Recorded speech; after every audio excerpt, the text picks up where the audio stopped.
Hi guys, ngayon pala maglalaro tayo ng Minecraft. At dumiretso pala tayo sa basta.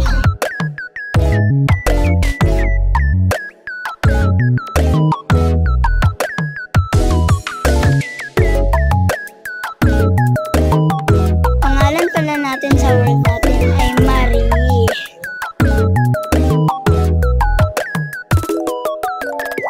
At ayun na nga, nakalaro na nga tayo at play na din natin dahil malapit na natin magawa.